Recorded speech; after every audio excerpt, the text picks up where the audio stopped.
Sorry, I just changed screens and that photo you sent of you just popped up. He's just sent me again, sorry. Hello, everyone. Back to serious one. No, we can liven up a bit. Hello, everyone. Welcome to the rating show here on the Blue Abroad YouTube channel. We are here 24 hours after, or less than 24 hours after beating the Eagles in round 23 by 65 points. We are brought to you by Horizon Finance Group. Pommy, it's, what's that saying? A week is a long time in football. Yeah, we try and avoid cliches here if we can, but we are partial to them, go admit. It is, isn't it? I mean, 7 days is a long time. A lot can happen in 7 days, a week. Do you know what I mean?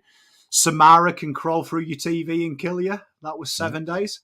There's a niche reference from the mid-noughties. But yeah, mate, vibes are high 8 because it's better. It's better than being shit. It's better than being shit, isn't it? Well, it is better than being shit. Life is definitely better when the Blues are playing with spirit and vigor. I don't know if I asked you last night. Were you surprised at the margin and the way we won yesterday? Did you expect that going into the game? I think if anyone watched the preview, I used the line 9th versus 16th. Ladder don't lie. Yeah. So I warned everyone, if Carlton lose, you'll see another repeat of Pom breaking a camera. So I'm a man that doesn't believe in excuses. I only deal in absolute. So am I surprised? Not really, no, because I said it in my preview, Eagles is shit. Mm-hmm. Real shit. Beat up on them. And it went as well as could be expected. Do you know what I mean? The boys beat up on a weak opposition, and that's what good sides do. So the Blues needed it. They needed a cobweb game. They needed a... I described it as a tune-up fight. I don't know if you watch boxing much, but usually a good contender gets tomato cans for 6 weeks. Yeah. Do you know what I mean? 6 fights, like absolute sludge fests, like Uber drivers. Do you know what I mean? And they just get absolutely decked, but it's good for you, isn't it? It's good because it allows them to exaggerate everything they're learning before someone punches them back. So, good start. Next week, they're going to have a team that is capable of punching you back, and they deal in slugfest. So, that's it. And yeah, the Sifs do deal in absolutes, and I am a Star Wars man, and my back is covered in Sif tattoos. So, good spot, chat. Hey, chat. Your psychoanalyzations. You have Star Wars tattoos on your back? Yeah. I didn't know that.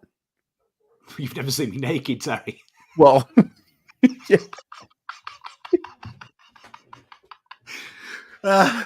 Okay. I wonder if I can show some. Ah. Can you see some of it? I mean, I can see something going on there. Yeah. Yeah, I've got Darth Vader. That covered up an ex-girlfriend. You got your ex-girlfriend tattooed on your back? I got my first girlfriend, so I got suspended for fighting at school. And I decided to commemorate this occasion by... I got Rage Against the Machine, Battle of Los Angeles album tattooed here. I had to put £100 down, and the guy was like, "Oh, look, this is going to come at 90. Do you want anything else?" And I was like, "Oh, yeah, please get Freya's name tattooed on my like as you do when you're 16, right?" So then, long story short, how that tattoo got covered up, right? Is I used to tell people this is horrible, right?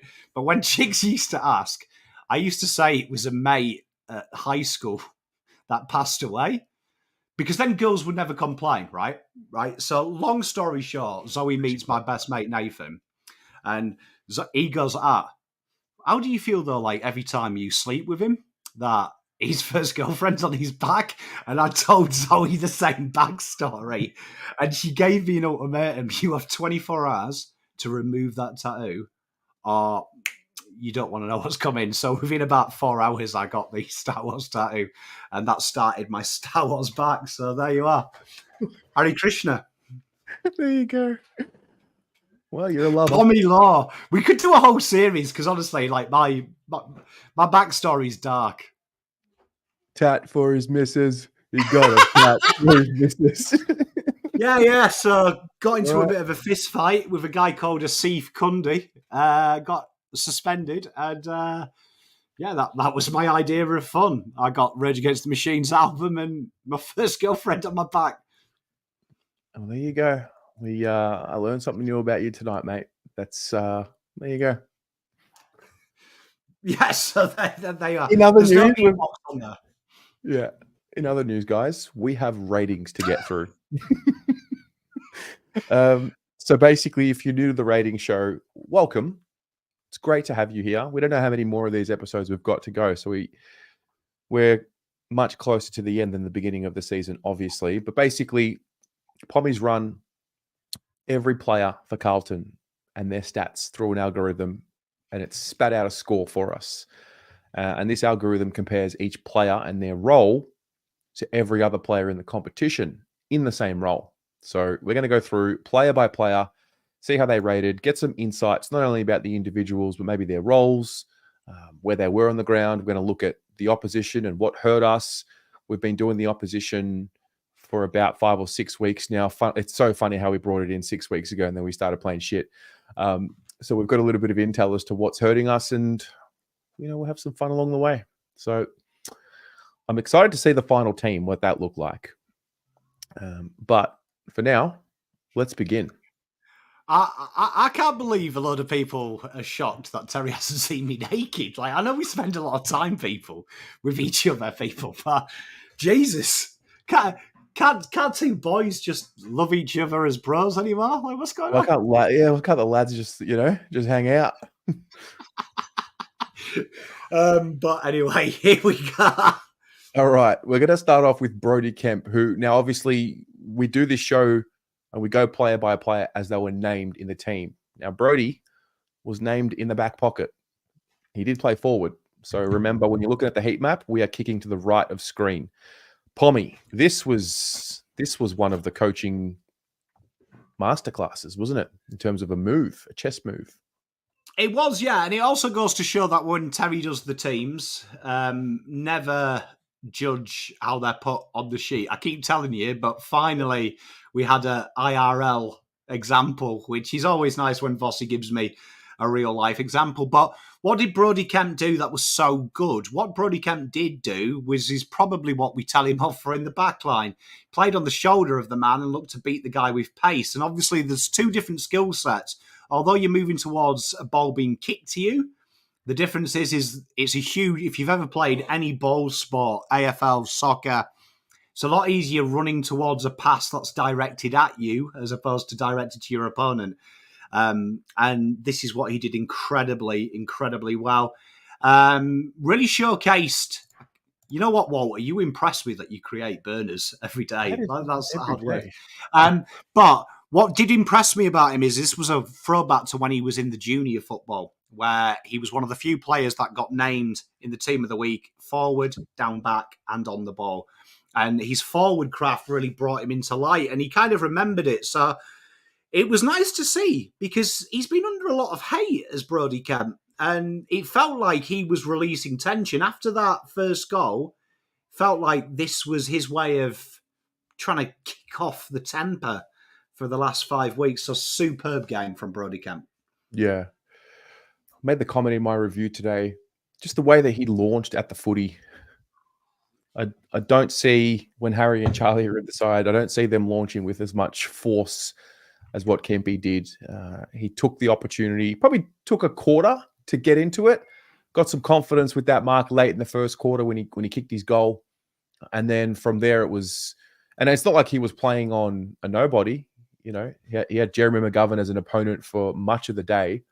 And I mean, that's his 42nd game, and that was one of his most important ones for the club, and it was a good one. Happy for him. There's a couple of players we're going to talk to about VFL and how they're used, and how I'm strongly against how they've been used until recently.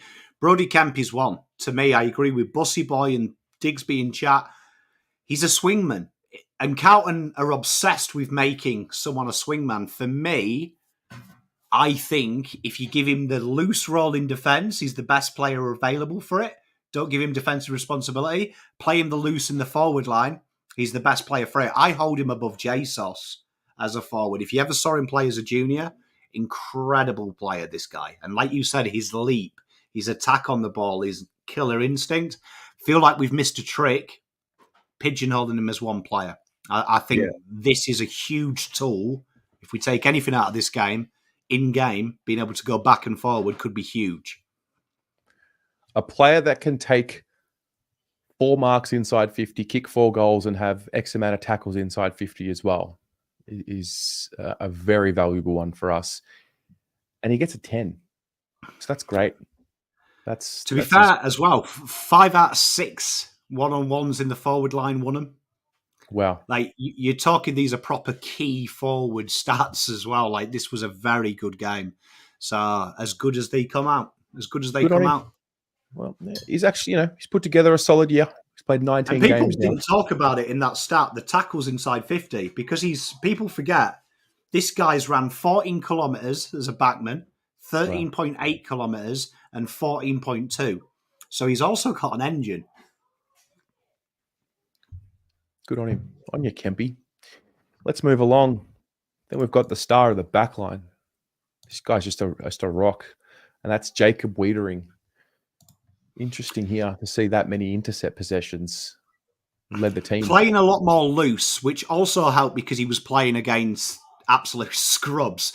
But it's really interesting when you saw Carlton's game plan, what it does. So Carlton have tried to force them kicks. When Carlton play them pressure, it's like Moses in the Assisi. Everything just parts and the gaps open up with the pressure.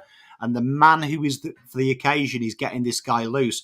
Seeing Lewis Young line up predominantly fullback, this is another thing that I hope Voss learns from. Centre halfback is the most attacking position in today's AFL. When they play him higher up the ground, Weitering is an incredible user. He doesn't get beaten very often one-on-one. His intercept marking is elite. His ability to take the game on is elite. His kicking is elite. For me, it's the biggest waste of any player at this football club playing him at fullback just because he's the best defender. You want him up high, taking the game on, and his ability under pressure is insane. There was a few times he took them possessions, and Rowan, great spot. He's surrounded by 4 players, and he's shrugging them off, and he's buying himself the time. Centre half back for me, play him there, because we won't win flags, we'll win multiple if he's centre half back. Yeah, I noticed him putting himself in what I'm going to call the fear zone. And we've been talking about fear a lot over the last few weeks. And when you put yourself under pressure and you embrace the fear, you can sometimes have your senses heightened. And he was able to do that on a number of occasions and find the right kick or find the right play to make under pressure. I thought it was a pretty important game. Oscar Allen is the captain of the club that we played against, and he just made him look second rate. So, well done to Weeders. And so, it is one game, and Young's come in. Young, which maybe we'll touch on shortly, is Young the answer to unlocking Weitering this year anyway? Moving forward, we might have that conversation in the off-season and trade targets and the like, but is it just as simple as playing Young as a one-on-one defender to allow Weitering to be a little bit more unlocked? Yeah, well, we're going to come on to Young so we can continue. He's like 2 people on, but hold that and we'll talk about it with Young. But I agree with you. I personally think if you look at the makeup of the best sides in the league, the most dynamic and aggressive defender is at centre half back. Carlton are flirting with McGovern. We're going to come on to McGovern later. I think McGovern is Kemp, but slightly bigger in the shoulders. Mm-hmm. I still worry about him one-on-one and defending. Kemp's, that extra 10 centimetres does help. Do you know what I mean? And Kemp, can't wait to talk about Lewis Young because I was really happy with his game this week. But Weitering's the best at what he does. Like, fullbacks wasted. You look at the fullbacks now, it's either because they've got 2 dynamic backs or a big interceptor. All right. Let's continue this conversation when we get to Lewis Young, because next up we've got this young man, Lachie Cowan. I'm going to try really hard not to allow the God complex, the Messiah complex, to creep in.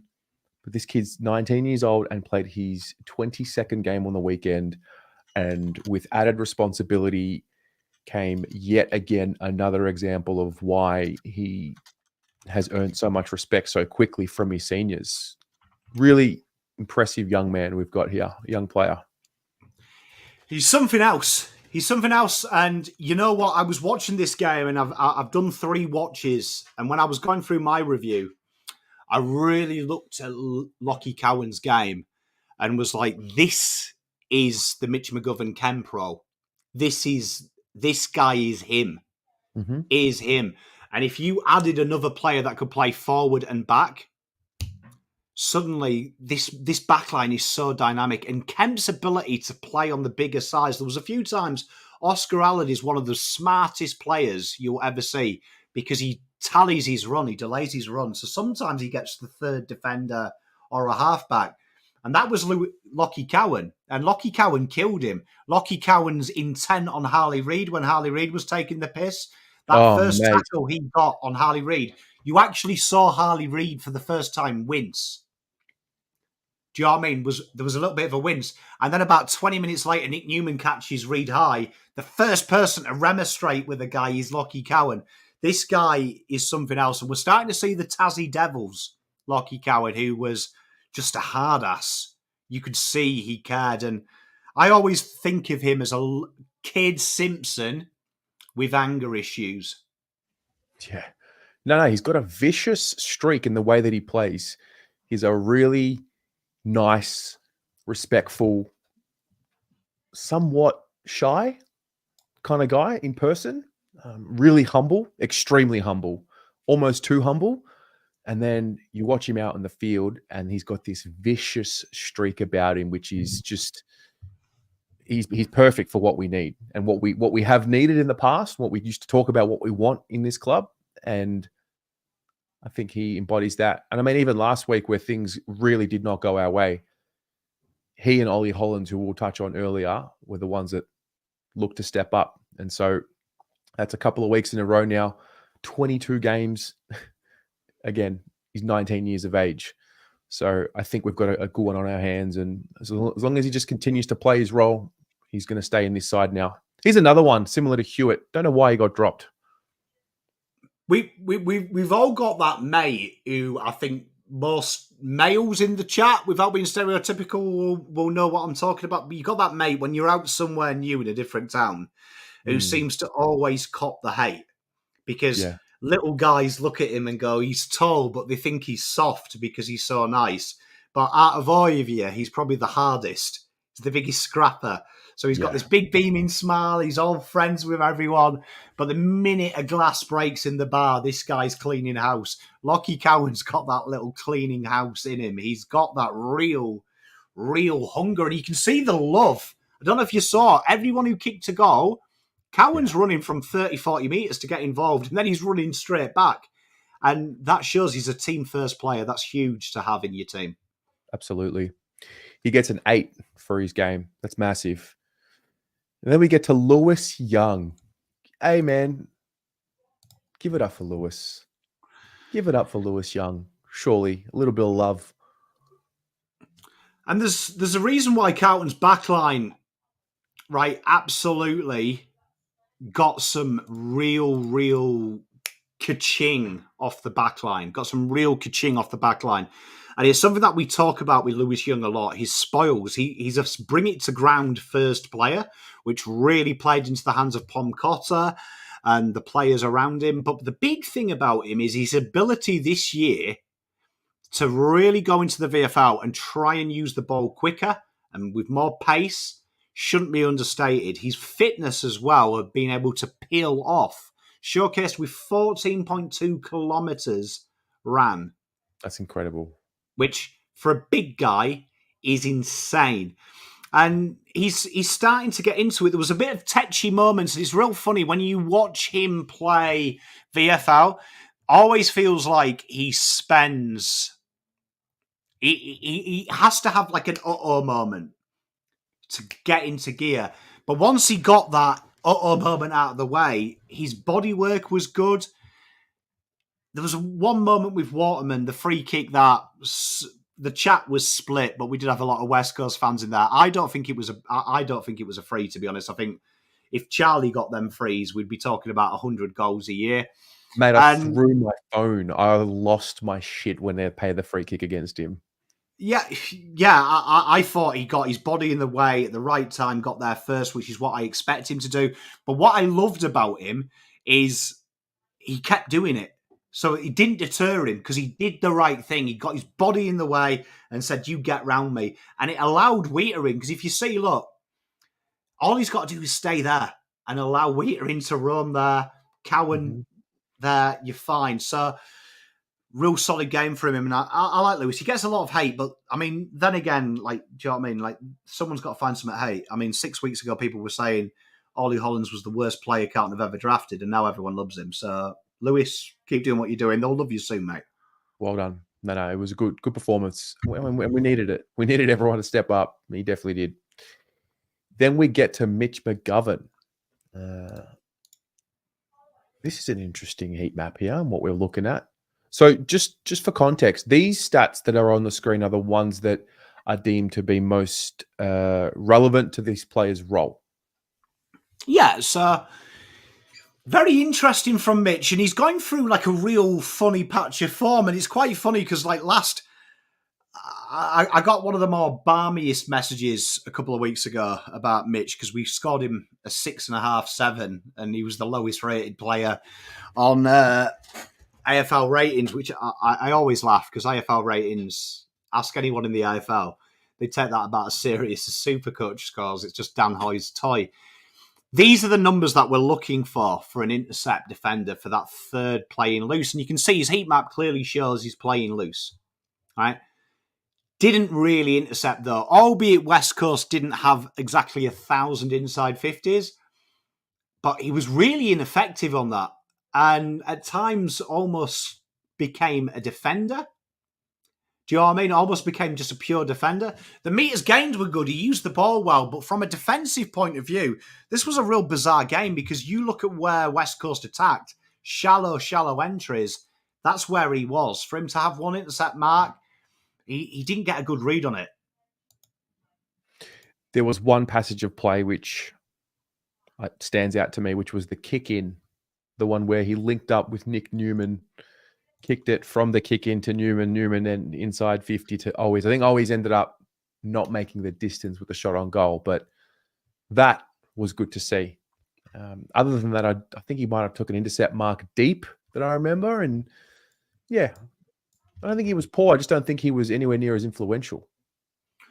Yeah, I mean, his ball use was one thing. Do you know what I mean? But we are looking here that there was a lot of opportunities. There was a lot of opportunities for him to really turn this game on because he was given no defensive responsibility.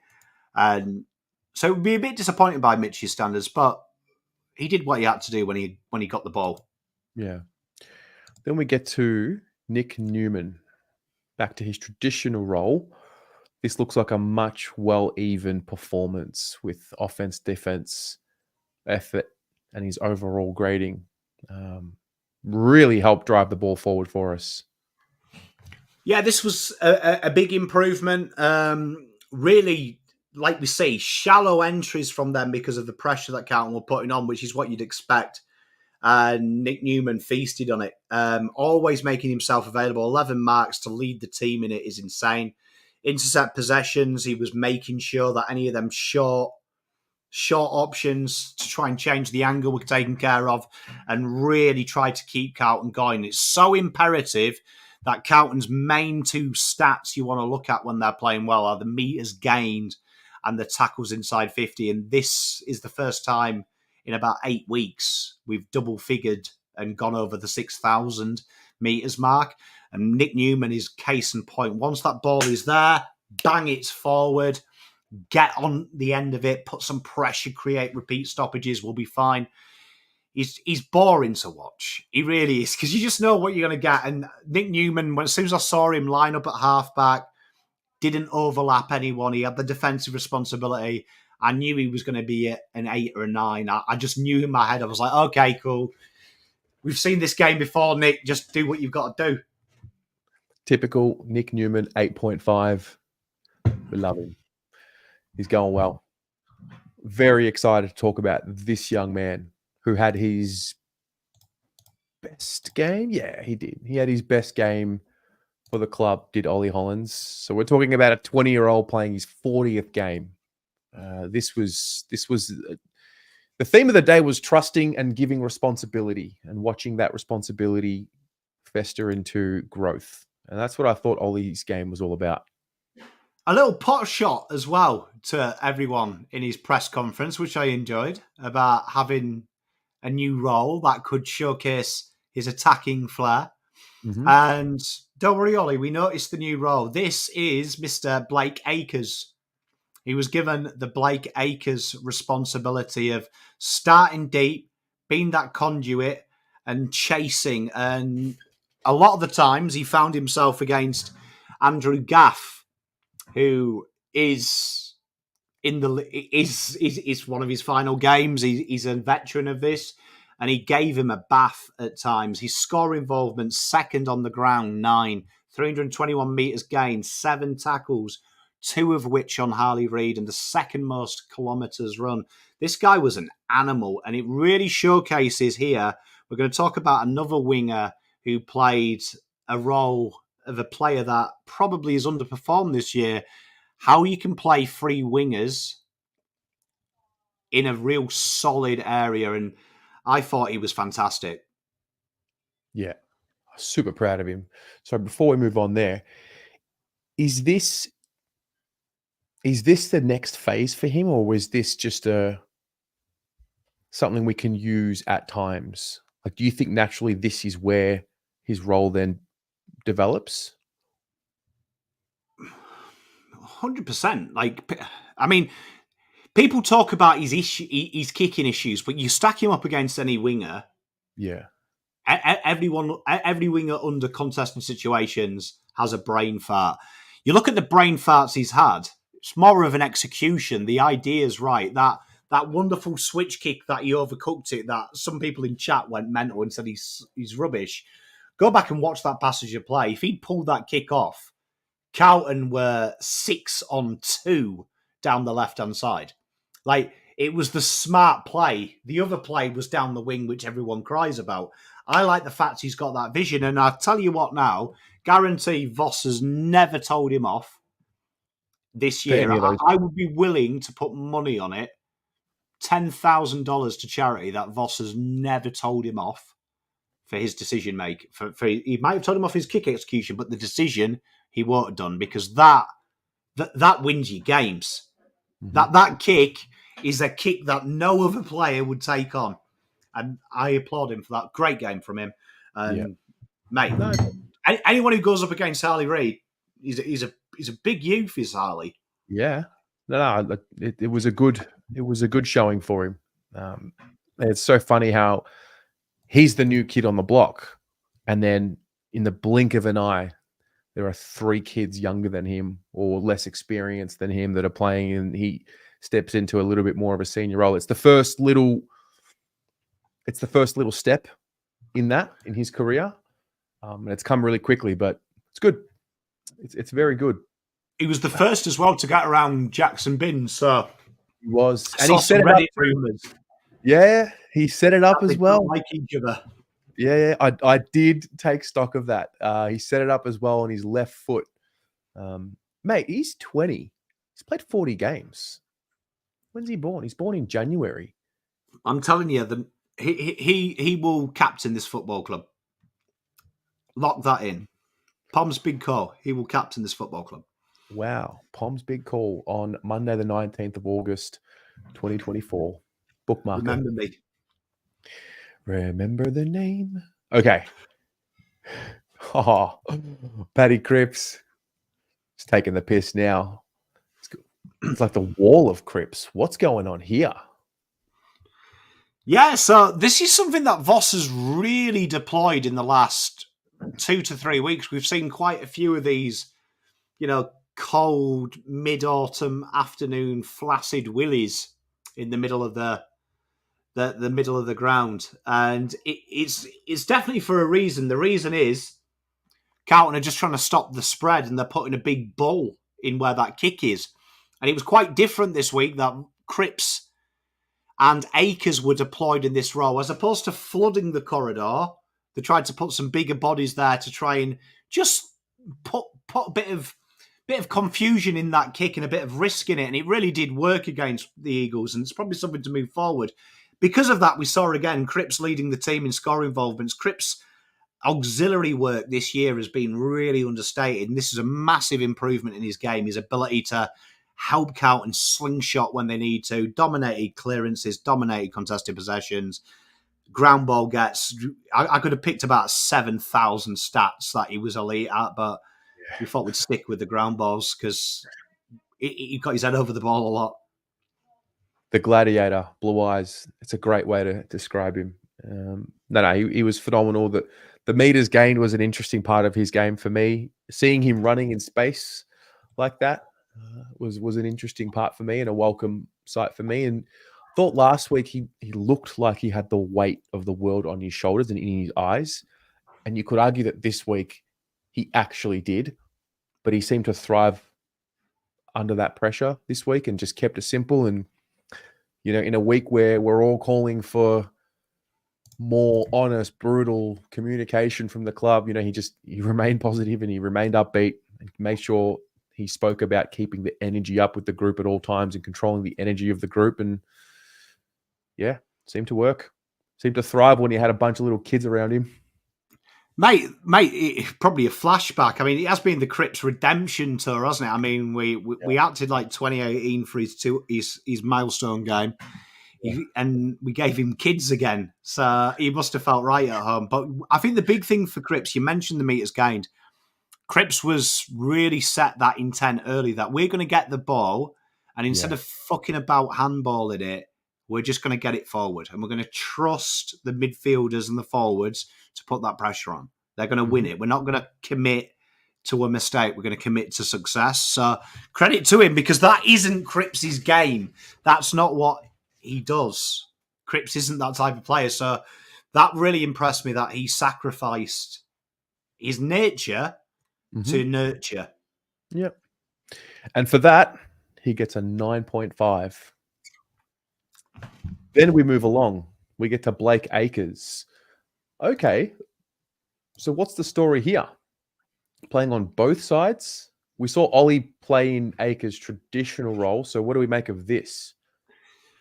Yeah, so this was really a bit of protection. So where usually we see Ollie protecting Newman and we see him protect Saad, we saw Acres this week really be that more defensive stopper, but be a bit more defensive-minded in his positioning to try and utilise his height. And you'll see here that the score involvement's really down for Blake Acres. The pressure act's really down. But, as we expect, getting the ball going and the marking quite high, as we'd expect from him. And the reason being is we have Jackson Binns in the side, so Carlton had to negate it. Now, traditionally, they play Matt Cottrell in this attacking role when they've played 3 winners last time. This time we went with Binns and we tried to protect Binns' pressure acts and his pressure application with physical bodies where you'll run. So Binns did incredibly well with the tackling aspect. It was just his proximity to there. But Acres allowed them to stay out wide, to keep their width. Both Binns and Acres were phenomenal this week. You'll see no touches in the middle of the ground, which is rare for Blake. When we see Binns, we'll see it back up. Their ability to keep their width, which is the biggest thing Carlton get wrong a lot, is keeping them players out wide. Blake's discipline, I think, helps Ollie Hollands, because Ollie Hollands wants the ball. Be heartbreaking getting 10 touches all the time. But Acres doesn't care about them numbers. He cares more about doing his role. So I thought this was a good switch up by Voss, because Ollie deserved a bit of a showcase game, and Blake worked hard on them intercepts. Yeah. So Blake gets a 6 for his game. And then we move to Alex Cincotta. What was your summary of this role? I would say 100% the most underrated role in in our team. Like, everyone's talking about it, but one of our big things we've lost, where Carlton are almost 200% down in its stoppage scores, is the Jordan Boyd hanging out the back of a stoppage, getting cheap ball and being the defender. Carlton have negated that and changed that role. It came back this week, but with Alex Cincotta. Now, what does Alex Cincotta have? He doesn't have the kicking prowess of Jordan Boyd, but he's a superior defender. He's quicker. He's harder to beat. And he was on Jamie Cripps for a large part of this game. And 100% one-on-one ratio. Like, people need to look at this number. His ability to take them one-on-ones when they were one out. When you usually see, how many times do you see Boyd when we're caught out? The last defender. When it's Cincotta, he can win them battles. The defensive half pressure acts. This guy was chasing like his life depended on it. And I think the biggest way to tell if a player's good is, do you defend when you're 50 ahead? This guy never switched off. And a big one for Carlton. Difference between Boyd. Boyd needs its silver platter fed out the back of a stoppage. 2 score launches from stoppage by him winning the hard ball and just getting it going. So that adds a different layer to Carlton's ability to transition from the back half of the ground. Real solid game from Pomcotter. This is my favourite game he's played. Yeah. It's a good point you make. How people act when they're 50 points up. He's playing for his life every single possession, which is a great trait to have. Mate, there was about 5 minutes to go and they broke through and he made the rundown tackle. Like, some of the Carlton players are jogging, which I don't blame them. Like, 5 minutes to go, game's over. But you could see Pomcotter was like, nah, mate, I'm not letting you get one win. Like, I'm winning when we leave. So, real strong performance from Mr. Pomcotter. I really enjoyed it. Yep. Then we move on. We've got Ollie Hollands. He's just building so nicely, isn't he? Yeah, this was a different type of game for Mr. Lidge. Probably would have expected at the start of the game, this could be a game, where maybe I'll get off the chain. But what I really enjoyed about his game this week is his ability to really knuckle down, put some defence in, and really showcase that side of his game. 8 score involvements, not bad for a guy that's playing a little bit deeper than he would be used to. 14.3 kilometres ran, worked really hard 2 ways. And Carlton really found a way to get something going from transition, play him more as a midfielder and use his skills. The amount of times in that first quarter, Carlton could have been cut because his ability just to pop up and be that target for the Blues was understated. And I'm a huge fan of Lidge. Like, I tell you what, there's not much this kid can't do. And I remember making the bold call in his draft. I thought he was pick 1. And I keep watching him and I'm like, you know what, mate? Give it another year. I reckon when we redo that draft, you may be the best player in your draft. The rest of the competition will realise, well, I'm just looking at his career now. 2021 didn't play any games. 2022, he played the 5. Last year, played the 9 for the Suns. He's played 20 games for us this year. He has come in from North Melbourne in round 3. And I believe has he missed a game since coming back in? He had the suspension, didn't he? Oh, he's not missed a game since he's been in. He's been in, yeah, since he came in. So he missed the first 2 matches. Yeah, opening round 1. Oh, maybe the first 3. Yeah, because don't you remember he had the drug ban? Yeah, but was that 2 matches or 3? It was till round 3 because he played round 0, round 1, bye, round 3. True. We had the bye. That's right. It was 2 games. Yeah. But it was like 3 rounds. There you go. So, look, it's been a really strong year overall. Yeah, that's right. We did have the bye in round 2. And he just continues to grow. And I don't know where his role goes, but I just see more and more trust. It's really cool to now have 20 games of Elijah. And I remember talking about him in game 1 or game 2 or 3 for the club this year and noticing that he had kind of earned the trust really quickly from his teammates. And now we're starting to see him just blend in even more than what he had. So good on him. The 7. Really solid performance. It was a very Adam Chera game as well from him. Like what we saw prime Chera. Mm-hmm. Just floating, waiting for easy ball. I really liked his game. Mm-hmm. Then we move on to Zac Williams, who had to assume the role of Daddy Zac in the forward line, given who was available. Something really sad about Zac Williams when he plays football that kind of it annoys me watching him because he's got I don't know if it's his age or him being in the system for so long or just maybe he's got some fucking common sense.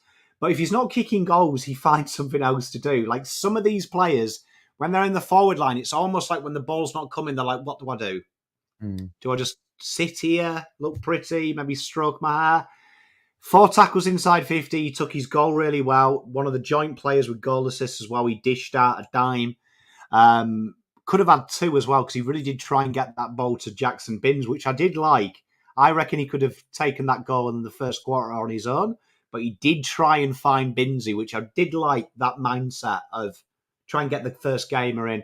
Hard at the ground as well, down at the ball as well, which is something that not many players in our forward line do. Real solid game from Zac, and let's hope he's okay. Because there was like 8 different conflicting. I watched the replay. I understand now. I was mean to Chat because Chat said he snapped a hammy ACL and then he's got cramp, and I was like, "Fucking hell, Chat!" But then I watched the replay, and yeah, the commentators like were just, "Yeah, it's terminal. Nah, he's all right." Do you know what I mean? Like it was crazy watching the commentary around it. Oh my! It was so incredible because we as Carlton fans, many will have their say about the injury list and the communication about injuries and the like. And it was so funny to hear Kath Loughnan say, okay, well, Zac Williams, he's done a hamstring, or he's done a back, hurt his back. And it's like, oh, guys, he's done a hamstring. He's like, oh, actually, guys, just a bit of miscommunication from Carlton. He's actually just got cramp. I was like, yeah, welcome to the life, Kath. Yeah, it did make me laugh, yeah, because Chat were like giving me like 8 different diagnoses, and I'm like, Jesus, Chat, make your mind up. But yeah, he did well, and you know what? He's easily, you know what scares me is he's easily our best forward at the moment, which does worry me at times. He's the best general forward by a long way.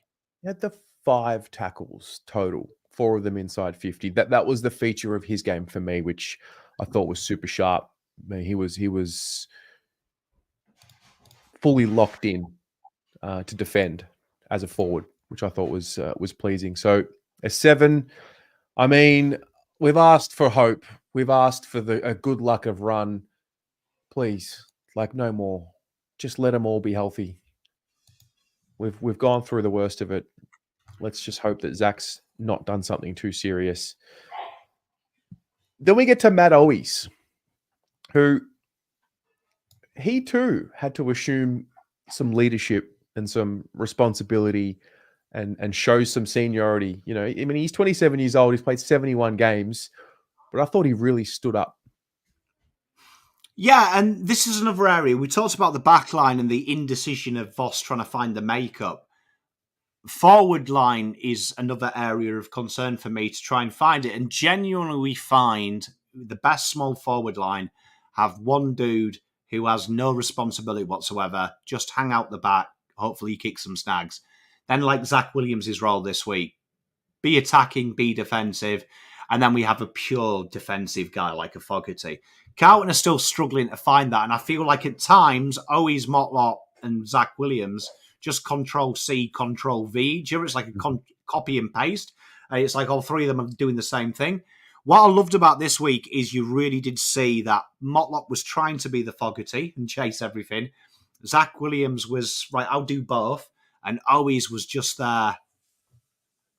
Let's hang out in the right area, kick goals. And another great performance. And, the big thing about him, and I said it at the start of the year, and everyone said that I was mean to Owies, and I'll say it again, and I mean it with the greatest love. This is a worry that he is our most naturally gifted forward when he's a guy that's been trained the game from the ground up. And it really does hurt me when I look at him play because it's just simple stuff. And I feel like some of them have invented the wheel and now they're going on to the hovercraft where it's like, no, let's get a fucking engine in with this wheel first. Yeah. Do you know what I mean? Let's get the engine. Do you know what I mean? Let's get the engine in. And again, look, even though he didn't do the tackling, he still did the tackling as well from that. Anything he does on the forward 50 ground ball gets. So by a country mile, our most attacking small forward. And maybe there's some collateral at the end of the season in some of these small forwards. But I would say if I was Nick Austin, 3-year deals in front of this guy's face. 3 years. Yeah. Well, I just don't think I can be convinced anyone's going to overtake him. Like, if you've been in the system 3 years, for me, if you've been in the system 3 years, like some of our smalls have, and you haven't worked out yet, just stay at the feet. And this guy can stay at the feet of mid-sized players. Jesus, just does the simple things well. Thank God for. I like Matty Owies. Simple things well. That was this week's review. Simple things well. Just do it. Just looking here, so he's kicked 32 goals for the season. I'm looking at his trajectory. So 2019, his first year at the club, he didn't play a game. Played one game in 2020, which was around 16. He played 13, then he played 17, then he played 18, and then this year he's played 22 games. So, mate, look, cold hard facts. He'd be second on the goal kicking medal at Adelaide, right? Mm-hmm. He's third at ours, right? He'd be first at Collingwood. He'd be third at Essendon. He'd be third at Freo. He'd be third at Geelong. He'd be second at Gold Coast. He would be third at GWS. He would be second at Hawthorn. He would be third at Melbourne. He would be second at North. He would be second at Port. He would be first at Richmond. He would be second at Saints. He would be third at Sydney. He would be second at Eagles. And he'd be third at the Dogs. So he is literally a top three everywhere in the league. Wow. At their club. The numero uno small. Good on him. Seriously, good on him. What a guy. That actually concerns me, though. Like, that concerns me because go back and watch his goals. This is no knock on him. This is the highest compliment I can pay him.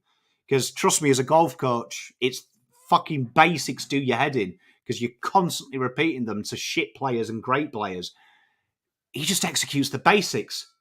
Like, literally nothing Matty Owies is doing. This isn't Eddie Betts' game-changing ability. This is a guy who has got a doctorate in basics. Yeah. And some of the others are trying to dine out on their Eddie Betts X Factor and forgetting the rudimentary basics. And if you could instill these basics into Jesse Motlop, there's a 50-goal player. 50-goal player. Wow. It's criminal. Well, Owies gets an 8 as we move along. We then find our way to Matt Kennedy. If you are listening to this after the show on audio, you've got to log into YouTube right now and look at this heat map. That's remarkable. So he became Charlie. He became Harry Mackay. Yeah, he became Harry and Charlie. Yeah, Kemp was more the traditional Charlie, and this guy was the Harry. And credit to him, because he obviously went home last night before the game and was like, right, okay, what the fuck does Harry do? Mark's on the lead. That's his big thing. Okay, cool. I've got that. Down the pocket. And this guy absolutely owned that pocket. And you know what annoys me, and I've said this last week and the week before on this show, if Charlie and Harry want to learn any lessons, watch this week of how Kemp and Kennedy worked in. They led opposite ways. If you remember, Kemp's was more central. This guy either side of him. And if you work like that, zonal defences can't handle it. And we saw two behemoths in Harry Edwards and Jeremy McGovern get battered by midgets in the forward line because their zone couldn't handle it. And this was phenomenal. So 4 tackles, elite for a guy that's starting position is key forward. 2 tackles inside 50. Took his 2 goals really well. These marks were fantastic. His ability to bring space in behind as well. 2 of the 3 goals from Matty Owies caused by this guy. Tell you what, Matt Kennedy, fuck me. What do you have to do? Like, what do you have to do to be in the best 22? Like, Jesus, he's a week away from being a ruckman, isn't he? Might as well. There's just something about being a blue-collar footballer and not a brand name. There's something about it that just works. It's the faith, I'm telling you. It's the faith. Because he believes in something bigger than him. Yeah. So therefore, there's no ego. And then if you watch Matty Owies, massive compliment I can pay these two. They just fucking do the basics. Like, they don't care about dancing around, 360 spins, fucking little funny celebrations. They care about the raw basics. And Matt Kennedy. Oh, I forgot to add a little bit about Owies, but I thought Kennedy did it as well. Just get the thing moving forward with a tap. Embracing the chaos, bro. Like literally, like honestly, sometimes I want to scream at these players. Like, it's all right dancing. I say it to my kids. I'm teaching one of them golf at the moment, and one of them's obsessed with hitting the ball 300 meters. And I'm like, well, one, grow some hair on your chest. You might do it, but like I say, before you get to that stage, you've got to respect the history of the game and learn the basics: grip, posture, putting, chipping. Short game. Before we start hitting the big shit, you respect the lineage of the game. Kennedy doesn't care about fucking about. Yeah. Kennedy cares about just playing the game. And that is so honourable. Honestly, one of my favourite players. Like, I just, when people were saying, play Mitch up forward, play Lewis Young, we're too small. I was like, I fancy Kennedy in the forward line more than Kerno and Harry at the minute, because I know this guy's going to graft. And boy, oh boy, he did. And I really want to watch. I'd love to sit Harry and Charlie down if I was a coach this week and go, isn't it fucking amazing when you work for each other in opposite angles of how the whole 50 opens up? Because I'll tell you what, Jerry McGovern will shit himself when he sees Harry and Charlie. He probably didn't shit himself when he saw Kennedy. He probably didn't know who he was. But how they moved made their backline fall apart. Fantastic. Well done, boys.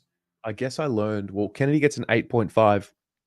I guess I really learned how much work Harry and Charlie still have into not allowing themselves to be defended so easily.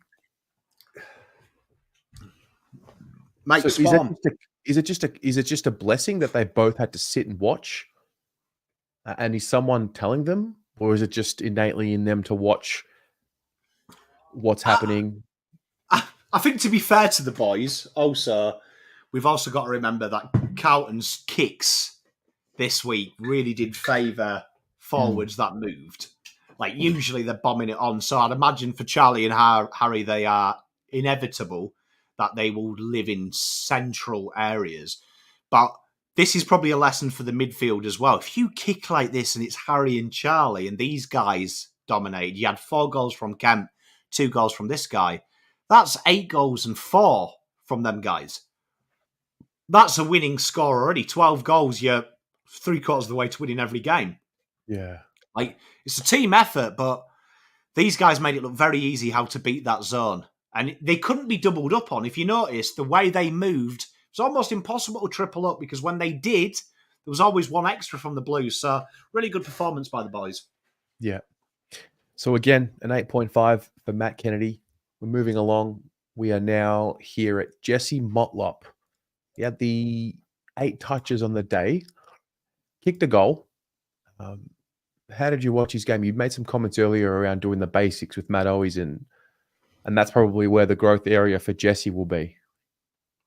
Yeah, like for me with Jesse, what I really liked about his game was, firstly, he was playing the Fogarty role. And I thought, for a guy that's not Fogarty but is the second best pressure-based player, nailed that role. 3 tackles inside 50. The pressure acts all coming in the forward half, like our great man Fogarty. The forward 50 ground ball gets really solid. Are you all right? Yep. I thought you were dying. I was like, don't fucking die yet. The big thing with Jesse, though, is his position of how he gets lost in transit. And there was quite a few times in the second half particularly, and this has me being really high-level picking because I want perfection. He was caught in transition. He's not done what Fogarty's done and gone, right, we got the ball back. I'm getting in the forward line. I'm going to be there. It felt a little bit laconic. And that's what's annoying because there is so much talent. I can't tell you how good this kid could be. But it's just them basics. Just them basics of being front and centre. Trying not to get too creative. There was a few times balls come down and he's tried to be way too sophisticated when the smart play was at the ball, run through. He's tried to peel one off. But he's going to be a very good footballer. He's going to be a very good footballer. He's just got to get them basics. And if I could inject Matty Owies' brain into this guy, fuck me. Brilliant. Yeah. Well, look, he's also 20 years old. He's played his 38th game. He'll be 21 in November. So, got time. That's no doubt about that. 6.5 for Jesse. I think because what we saw last year, I mean, he raised the bar of expectation. That's the truth. He played 21 games, kicked 24 goals last year. So I think a lot of us were hoping that he would match that or go above that. The story of his year is injury. A lot of his year is injury. So anyway, let's move along. 6.5 for Jesse. Then we get to Pitto. There it is. The quintessential Marc Pittonet. Circle in the middle of the ground. Had the 20 touches, this bloke. That was the Pitto that I think we've all been waiting to see since Tom's been injured. Mate, spawn. And he needed to.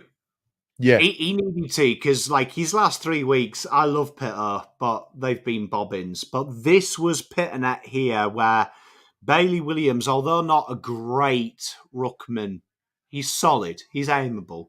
He had to put a little bit of panache on it, and he put the panache on it. Back to what we want to see from him, the score launches. This is an area that you'll never miss TDK for, because both of them generate score launches in different avenues.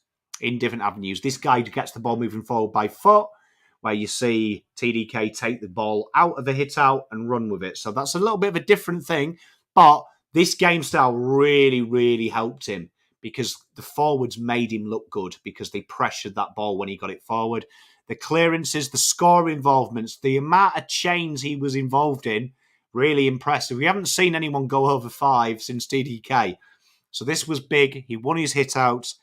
This was a confidence booster, and albeit, I want to specify, Eagles, they're pants. They're rubbish, right? They're rubbish. But you need to do it when you've got to do it. And hopefully now he takes this confidence in because he reminded himself, I can fucking play this game. Yeah, and I can bully people and use my body and at the bare minimum make it a shit fight, which, this Sunday, it's one of the biggest matchups of Sunday. Like what he does in the matchup with Rowan Marshall is going to play a big part in what happens for Carlton this week. I don't want to overhype it, but it is one of his most important games. I think they're all important games right now, but I think the big thing for me with Pittonet is he had to do it. And this was the game. Like, do you know what I mean? Like, I think Outback Jack's been real harsh saying it's a VFL game. He had to do it, and he did. Absolutely. So he gets a 7.5 for his game. Then we get to Sam Walsh. Interesting. What do you make of this game for Sam Walsh?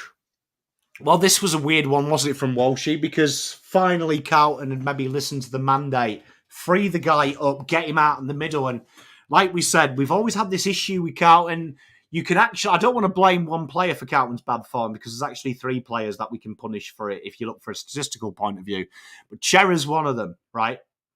Cherra's one of them. And Elijah Hollands played that Cherra role, which then allowed Walsh to play more on the skirts of the packs. And if you watch the show against Collingwood, we said Voss needs to watch how Nick Dacos is used, because that is how you use Walsh. You want to get Walsh away, coming late to the contest.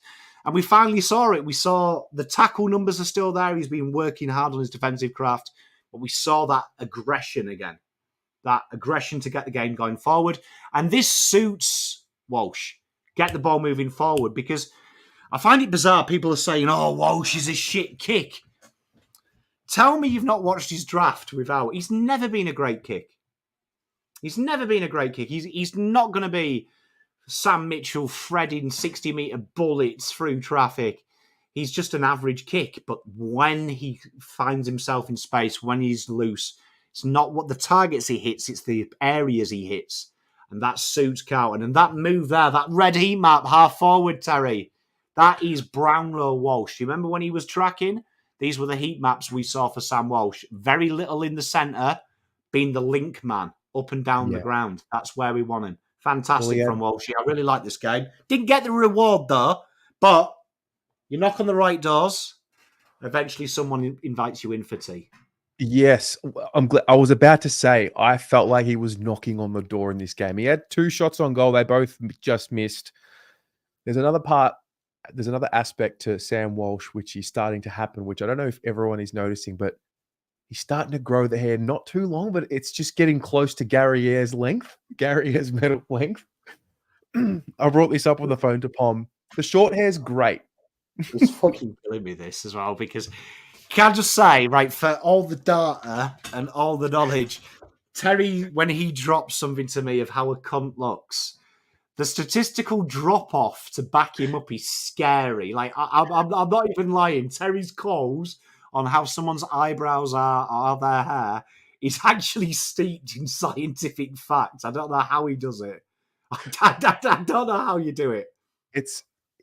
He's growing it out a little bit more, and he doesn't need long hair. But look at the hair in this photo here. That's peak Sam Walsh. The hair with the mullet. It's the Gary Ayres metal version. I'm telling you, he's going to come through the other end. Honestly, the amount of times, like Paul, legit, the amount of times he says, "Oh, the hair looks shit. It's not good for him," and like he goes out and performs. It's absolutely terrifying how accurate Terry's fashion to player. I'm telling you, he's actually scary. Like, we should create an algorithm of Terry judges their appearance and just we'll see where they go. Scary, Terry. The science is this: look good, feel good, play good. I just don't know if the super short hair was for Walsh. That's all. Just made him look a little teenagery. Like teenagery going to Japan with like an oversized short sleeve shirt, you know? Fuck it, I like mate. I'm sold. I'm convinced, bro. I'm convinced. Basically, what I'm saying is he's kicking at least a goal or 2 against the Saints, and we're going to get the best version of Sam Walsh starting from Sunday. I'm sure of it. He's about to knock down the door. Can I just say, if he gets 3 Brownlow votes and his hair's different next week, I am gonna fucking cry. Like, I'm gonna be like, why are we doing numbers? We'll just sit and judge how they fucking look. It's so much easier. All right, so Walshy gets a 7.5. I'll tell you now, 9 minimum for Sam Walsh this time next week. This 6 p.m. next Monday, Sam Walsh has a 9 next to his name. Just remember what I said. Anyway. Dear. Then we get to George Hewett. Looks like a more girthier version of Cripps, this heat map. I love the way you skirt around the innuendo. Like, that's fascinating how you do it as well. Well done. So it's really important that the great Carlton went to more of a traditional system, and the great inside midfield departments are basically duos. It's trios on your TV screen. You've got your 3 midfielders, your centreman, and your rover and your ruck rover. But genuinely, it's duos. The great teams have 2 blokes just following it, and then extras come through. And this is what we saw this week. 10 tackles from George Hewett. Finally, we've shelved the Pom Cotter tag, and we've gone back to what I like, the Hewett being the defensive enforcer. And 4 of them tackles on Mr. Harley Reid, who's quite hard to contain. Contained Tim Kelly. When Tim Kelly went through there, and anything he sees, he destroys. Score involvements again. I call him the Rodri of Carlton for a reason. If you're a soccer fan, you'll know what I mean. And massive backup for Cripps, do you know what I mean? Taking, ironically, always works out. Whatever he does contested and clearance-wise, Hewett does half of. It's like the perfect couple they are. Like, it's almost like he just props him up just enough to be in that elite. Real strong player, George Hewett is, and it was good to see him because last week he was dog shit, and this week he was phenomenal. Well, last week his defence, honestly, everyone knows George is my mate. I love George, but fuck me last week. Don't know what he was fucking about with last week, but he was on one in round 23. He was elite. And to answer your question, John, shorter hair for kind of like army hair for George Hewett, short back and sides. It's elite. To the club. Like you just like pre-season, you just give him the fucking haircut. You say, right, you're having this. You watch us go undefeated. I'm telling you, chat, we'll go undefeated if Terry picks the hair. Look good, feel good, play good. No, he was exceptional, George Hewett. He gets a 9 for his game. That's massive. Do you think Charlie, like, because controversial, I think he's had the curls for too long. I think he needs to just do like a low fade. Might not be a stray. I think he's let it go a little too. I think he's let it get a little buffy this year. Needs to thin out the hair. This is my kind of show. This, like, the numbers are a fugazi. I'd rather talk this shit. Yeah, that's what I'm about. I mean, I have a haircut for all of them, but anyway. George Hewett with a 9. Then we get to Jackson Binns, who finally got his opportunity to start the game on the field. The opportunity that he's earned. You could make the case that he could have had a game or two prior to round 23, but the facts are he played in round 23. What do you make of the young man? Mr. Matt Cottrell, come on down. So those who've been watching my VFL rap, it's something that I've been complaining about. Like, play this guy as Matt Cottrell. He was a Matt Cottrell as a junior. You look at his junior career, Jai Clark, one wing. When he was playing for State, Ollie Hollands the other. He was the extra. He was the complementer. And you saw it when he keeps his width. And we commented it quite a lot on the live. And in my review, I've got a bit of footage of him, how he never gets dragged into the contest and he gets paid for it. And the first half, they didn't find him. The second half, around stoppages, they started to realise, hang about, this guy ain't going to move. He's going to stay here. Why do you think, chat, it works so well when you keep your width? It means one less player is in the stoppage because when you come, they come, right? So it creates that separation, and Binns backed himself to win the foot race. 4 tackles. So you see the defensive pressure acts. I wanted to show what we mean about defensively, why he hasn't been used for Binns, why he hasn't been used for Hollands. He won't put the pressure on, and the biggest key to Ollie Hollands' game is he distracts the kick. You know, the pressure rating we talk about, something that impacts the kick is highly valued. It's 1 below tackles. That's why it's so important on the wing. Your pressure acts are high. You're making the kick harder. But look, 433 metres gained. Got the ball moving forward. Tackles. Anyone who came out of that 50, 3 of them tackles in that red circle, he was the first to respond. Took his goal well. Could have had more. Please, Michael Voss, if you're watching this, keep them 3 in this system. Akers, Hollands, Binns. If you have it like that, this guy has got some skills going forward. Well, when you've got someone else helping him out, almost being accountable for his defensive game, and to fill that hole. And when that person is Ollie Hollands, who's had to sort of learn and spend 40 games learning it, then you start injecting this guy into the fold. You know Cottrell's done, right? Cottrell's done for the year? Yeah. So this is a role that I can see potentially developing. I feel like Cottrell's been a big miss. Yeah, definitely. If you said 2023, what do we miss? I think we miss Cottrell. That version, 2023. But the way Ollie Hollands and Binns combined, you could see they played state football together. And that was something why I was always hot on Hollands over Jai Clark. Jai Clark had the other wing and just did what the fuck he wanted.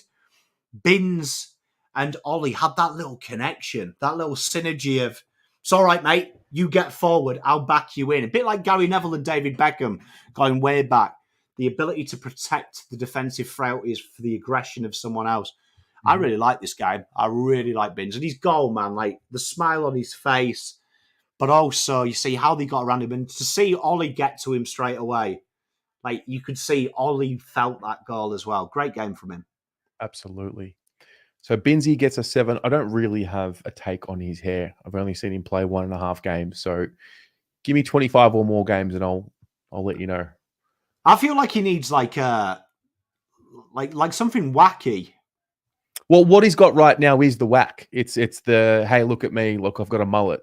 You know, like it's, I don't know if he's that guy, but yeah, I don't think it's a mullet though. But yeah, I didn't mind. Where are you? He had a real long Italian name, Palazzo Freddy. I reckon Charlie with the Haaland. Oh yes, Charlie with a bun, Charlie with a bun. Obviously, we'd have to change the chant. But I actually reckon that would look sick, you know, a little man bun, big muscles. I reckon he's got it. I'll get back to you on that. Let me think about it.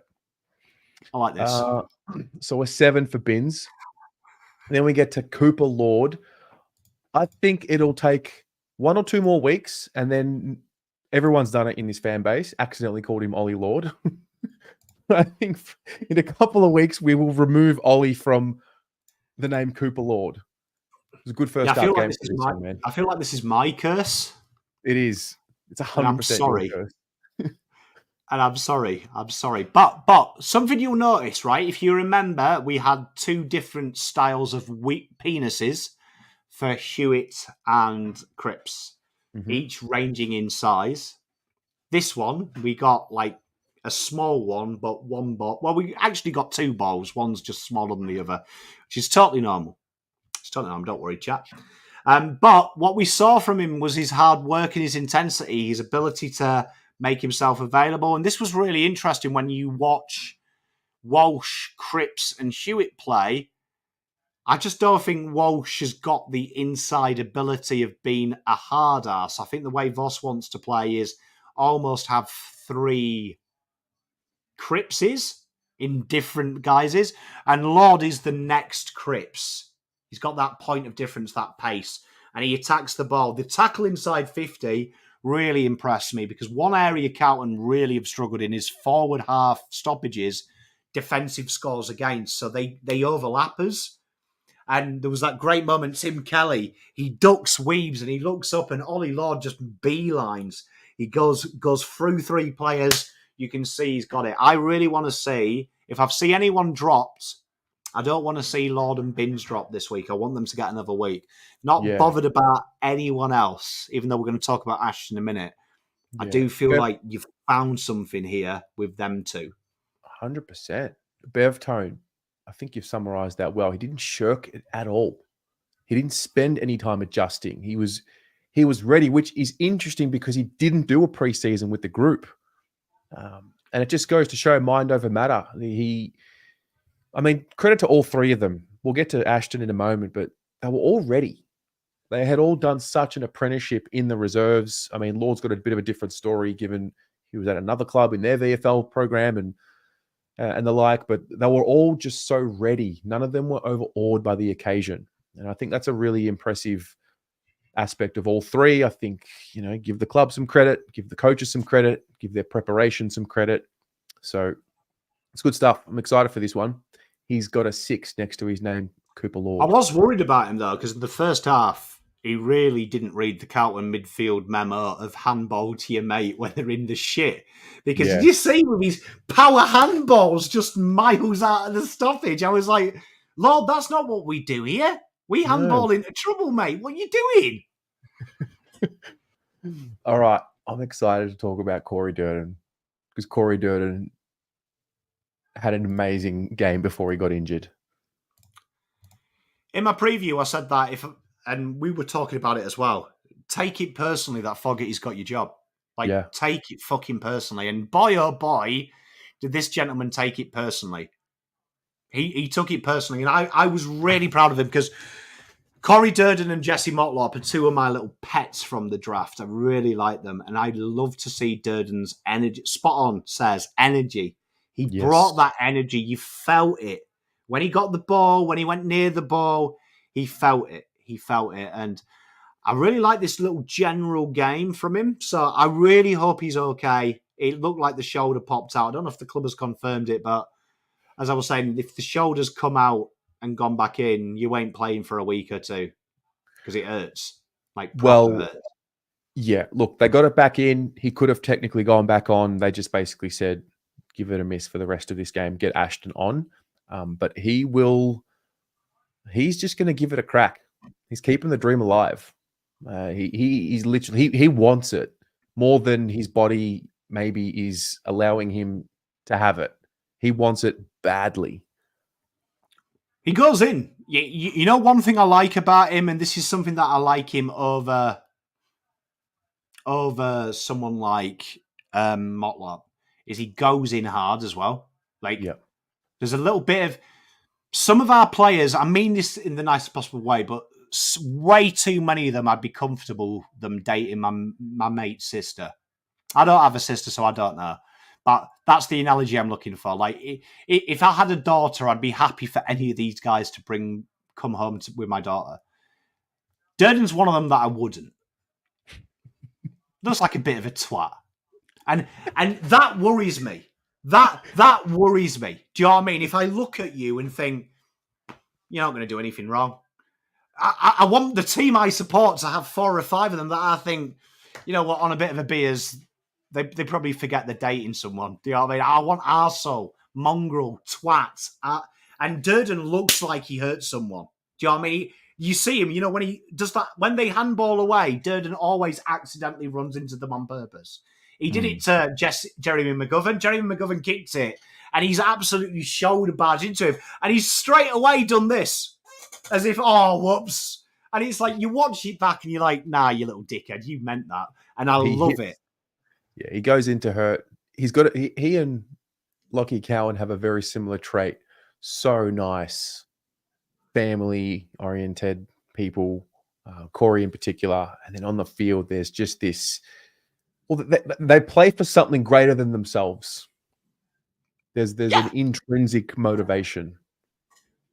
Obviously, if you are Corey Durdin's partner or you are talking to him, I mean on the field, I'm sure he's a lovely human being. Lovely human being. Just on the field, I want cheater. That's what I want. I want rogue on the field, gentleman everywhere else. 6.5 for Durds. Hopefully he can put his hand up this week and go again, because I would love to see him line up a few of these St Kilda defenders. I'm glad. You took that personally. Yeah. Hey, Jack Carroll. A little bit of... Carroll. I will do anything. A bit everywhere. I don't think I've seen Jack Carroll with a heat map like this before. You know what? David King today pissed me off, and we'll talk about it on Monday's show, but he stole my phrase, him and Nathan Buckley, of saying Carlton have got an abundance of witches, and that's why Voss is confused.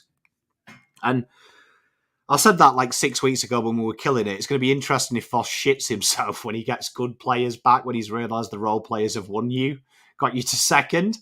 Yeah. And Jack Carroll, after Carlton trying the most bizarre things for 12 weeks of trying to find someone to play the Orazio Fantasia role, which, if you described Orazio Fantasia's role, kind of a forward, kind of an inside midfielder, kind of a winger, and then you ram that into a draft compatibility. Hello, Jack Carroll, a man that we haven't got a fucking clue what he is.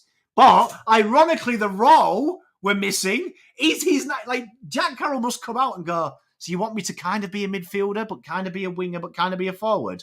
Fuck, I've been doing that all my life.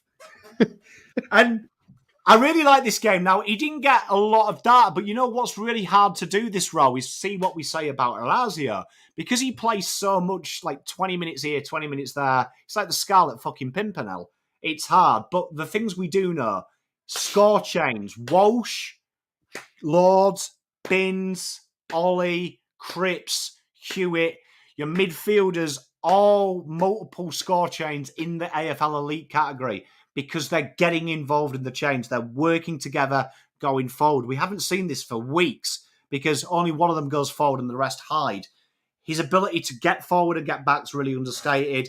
I like this game. I did. It's not a high-scoring game, I'll warn you, because like I said, he was here, there, and everywhere, but I really like this role for him. Mm-hmm.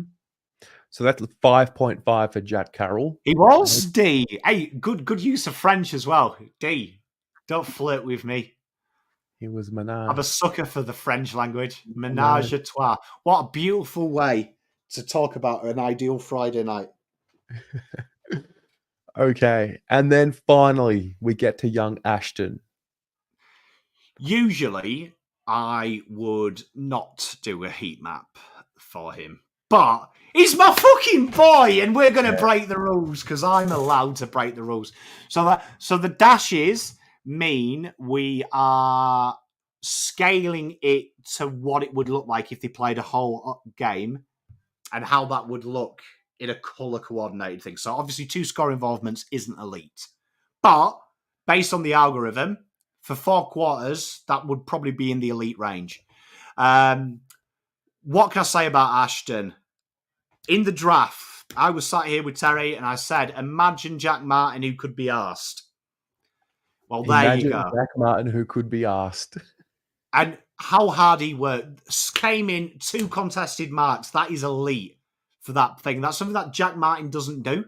You know, works that lead. He plays a little bit deeper.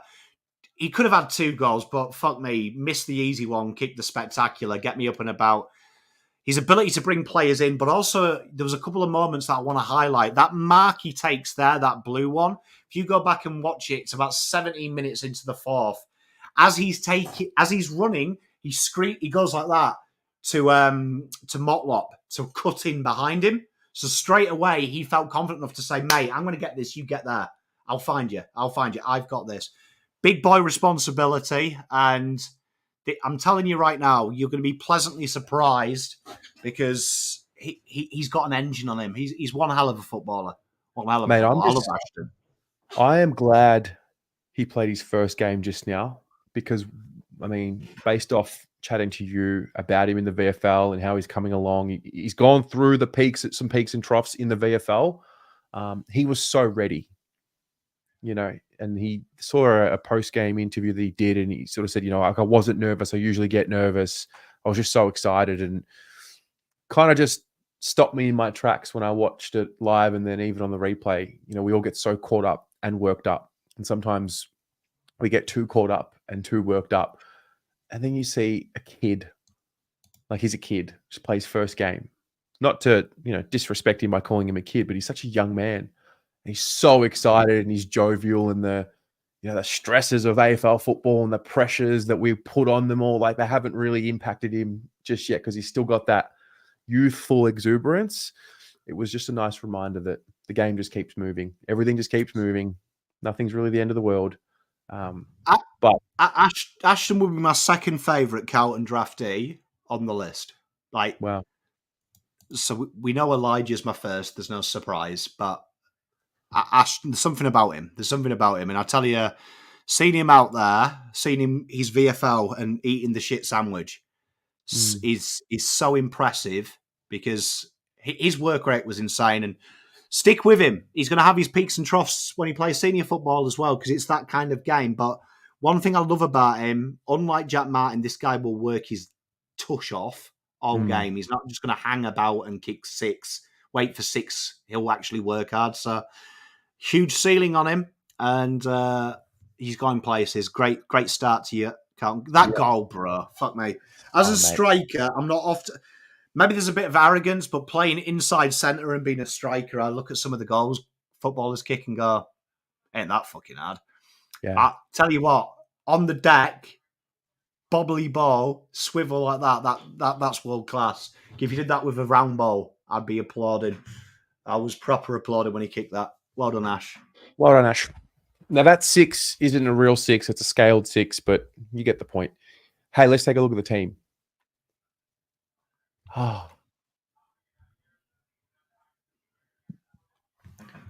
That's better. So That's it paints much a better. picture. It paints a picture, and it paints two pictures to those at home. One, the scale of the opposition. Remember the algorithm. So the reason Cripps didn't get a huge score is the algorithm thinks their midfielder is ridiculous. So for Cripps to get a 10, he'd have to get 2 or 3 goals. He'd have to really dominate, which he dominated, but he didn't dominate to that. Kemp playing that centre-half forward, the algorithm takes into account that this is his first game forward as a senior player, but also takes account his opposition. And he was predicted to have negative 1.2 goals when lined up against Jeremy McGovern. So obviously you can't have negative goals, but that's just to paint a picture. The algorithm saying, yeah, good one. So big scores there from there, but also real key. We always say, look at your role players. They're all in the 8s. They're in them hitting their mates, and that's where we want them to be. So this is a well-rounded team performance. I Thankfully. like this makeup much better than having 6 or 7 Blues, because there really wasn't a weak link. I mean, if you want to get technical, you look at Carroll's game and McGovern's game. They're the ones that scored, in the lower scores. I don't think they were poor. They obviously didn't have as much impact, but such an even contribution, like 7s and 8s. We're talking. Yeah, 100%. But also, I think what's really important as well is you can kind of understand the yellows as well. So that's AFL. That's like just a pass mark. So someone asked in the chat the other day, I want you to see a 6 as a C. So, like in my house, a C is in the UK. I don't know how it works in Australia, but that's like a pass. That's like you've just passed. Well done. But we always counted it as a fail because it just means that you're the best of being shit. Like that's how my pop used to describe it. Oh, well done. You're really good at being not shit. So to me, it's just a pass. But that's really good in the AFL if you've got the 7s, because that's like a B. We're talking about it there. And look at all the Bs you've got. And Mitch McGovern and Carroll were probably the extras, really. As we talked about, Carroll, kind of a midfielder, kind of a forward. Cowan took the intercept role on with Weitering, and then Young did the lockdown job. So McGovern was kind of surplus to requirements in that avenue. So you can explain them ones away, but they're really solid scores, and that wins your flags. So that's not brilliant. That's like a 4th side. That data is like a 4th place side. We'd expect to see more Blues, but that's the blueprint. That should be Carlton C. In their mindset, that could be C. That should be what they think bare minimum requirement for us. Hey, the CFC. Yeah, well, that should be their C's. So we haven't got a lot of data this week because they haven't actually been released yet. So the Champs data model hasn't fully released them to everyone yet. So all we've got is the stoppage scores. So that's plus 48. We have manual entries, though, which it depends how pissed my auxiliary was when he did this last night, but he helped do it. But we've got turnover scores plus 41 for Carlton, defensive half 32, and forward half 20. So it's still quite a domination, as you would expect. But we can see here how Carlton used the ball. As you can see, look, that channel, the left side, the right-hand side was used this week, and the left side in the 4th quarter. I'm going to keep reminding you all this, chat, because you always cry when they use the wings, but the wings are an integral part to the way all teams play. You only notice it when the pressure isn't up, but the pressure was up this week. A lot of scores coming from that exit kick down the back, bring it to ground, pressure it, and then suddenly that pace comes through the midfield. So real solid performance from the Blues, albeit again against the shit side. That 3rd quarter paints a really interesting picture, no? I don't think you see heat maps like that too often. Yeah, the 3rd quarter was really Carlton putting the metal down and owning that corridor and really doing it. And that was when you could see having that ability to really keep your width, because it always allowed Carlton to play even numbers in the midfield and Voss not defending the corridor, keeping a spread. And Carlton really attacked that. And then you can see, look, like a clever boxer, they changed the plan in the 4th quarter as they got tired.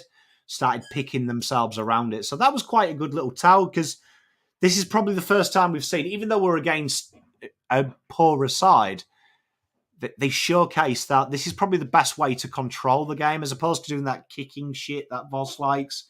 You can still play aggressively, but play down the safe area to conserve energy. So good to see. And Carlton stole Hawthorn's game plan in quarter 3. Interesting. All right. So the player of the game, the Horizon Finance Group player of the game, is Brody Kemp.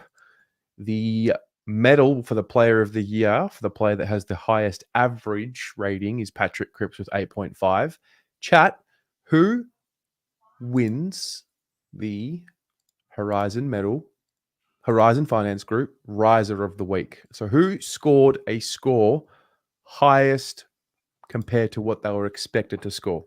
I'll give you 30 seconds. Oof.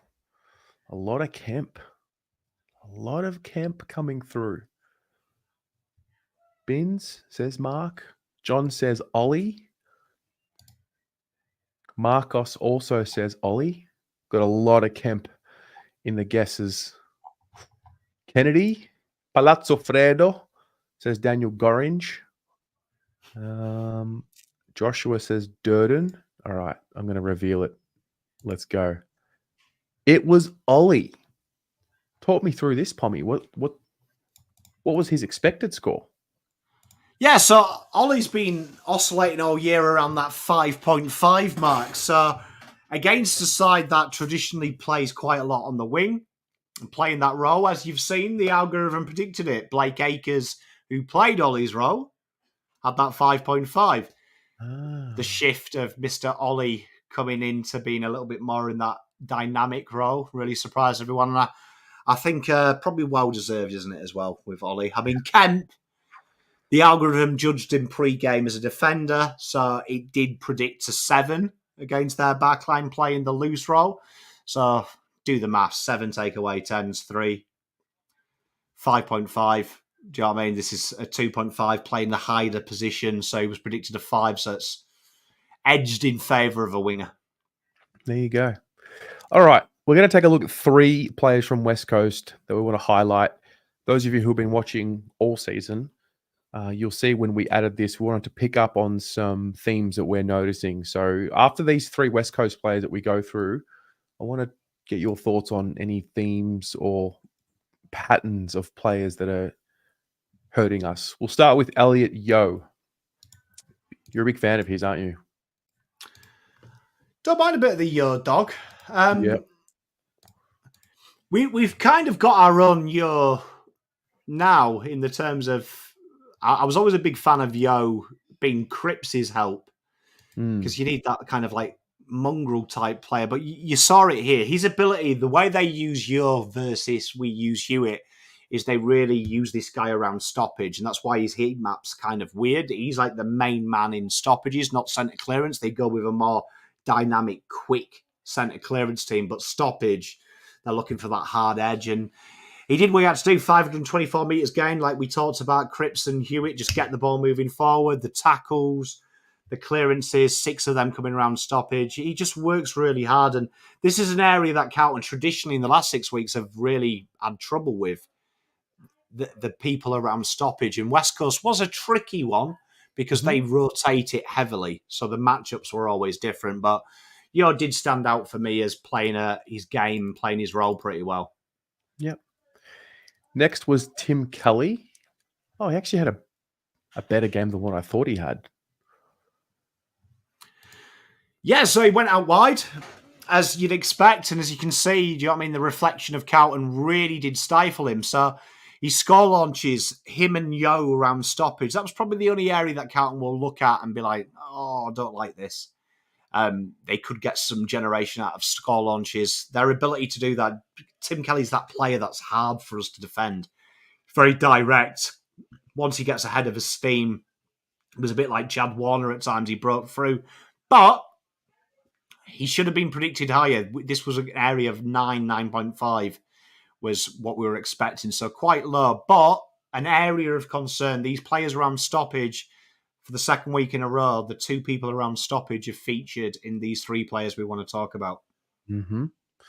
So that third player, Mr. Edwards. Interesting. Yeah, so this was an interesting one because this, in the first quarter, particularly stood out and was probably a good lesson. I think if Carlton are going to learn anything from this game, the first quarter will teach them a lot.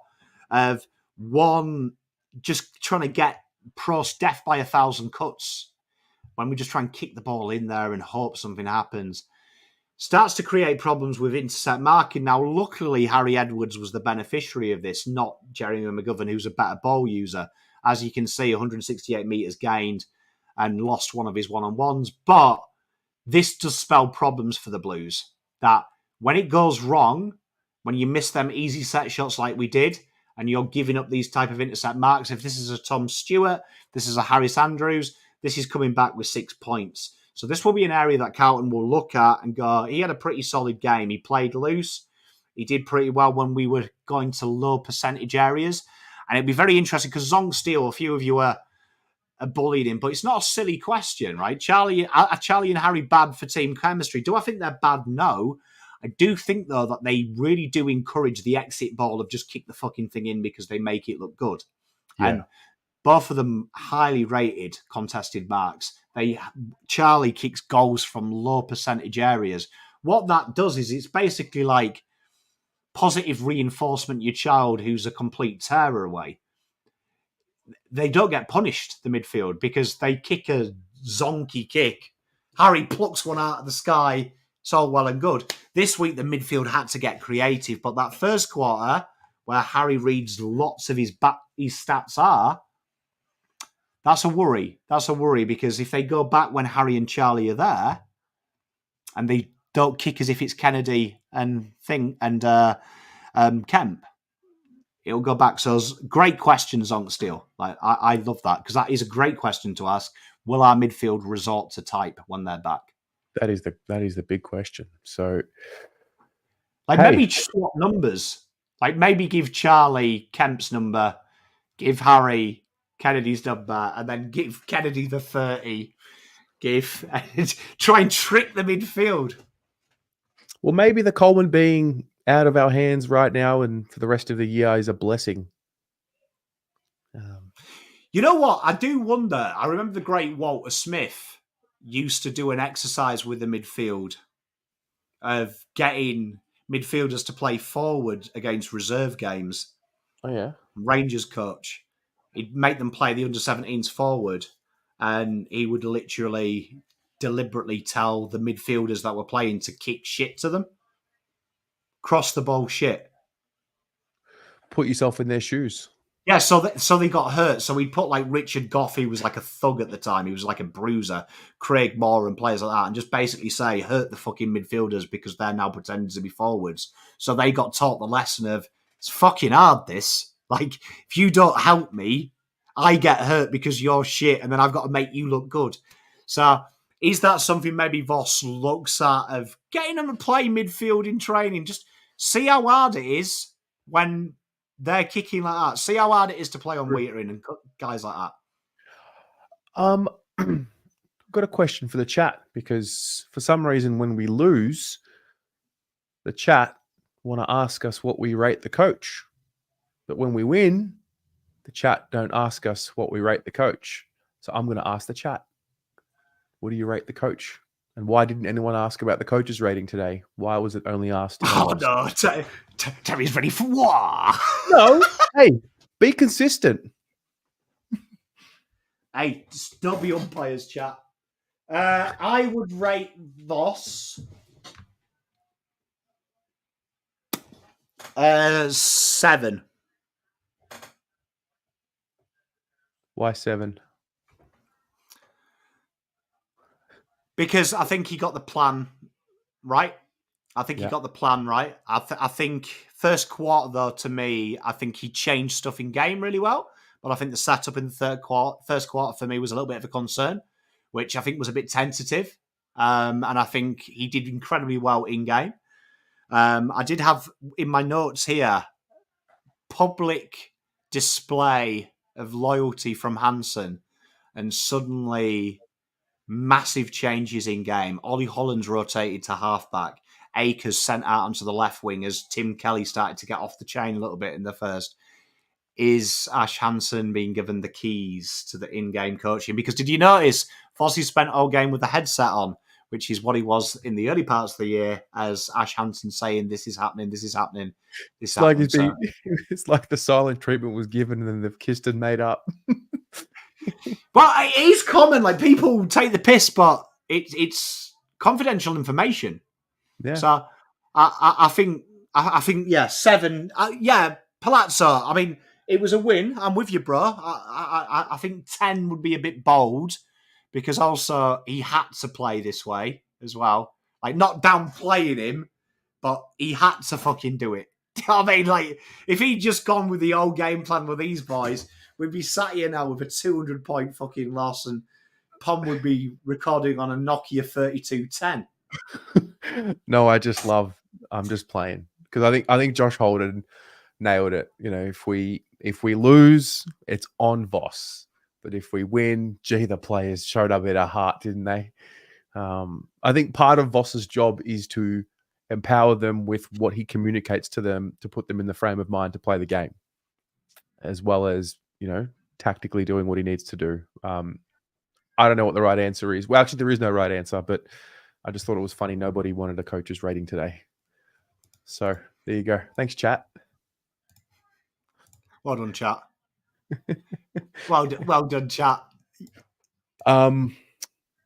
Anything else we need to cover in the ratings? Anything else we want to rate? I think that's it. Fucking hell. Hey, look, we've done it quickly. Yeah, it was efficient. Well done, guys. Yeah, well done. 7 p.m. the Blue or Broad show will be on. It's Pommy and I tonight. Hey! He got me on. He got me on, chat, for a fucking win. For a win.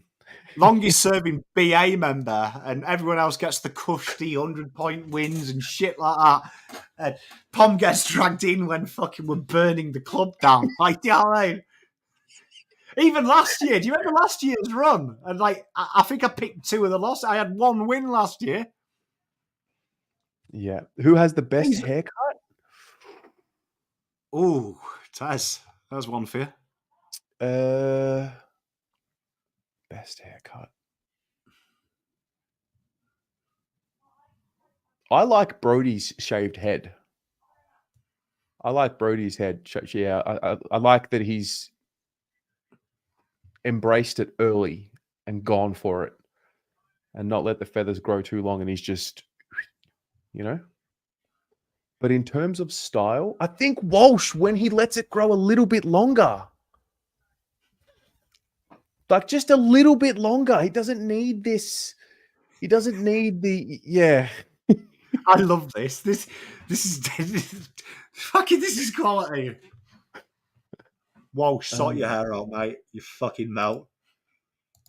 I'm trying to think. Who else has a really good hair?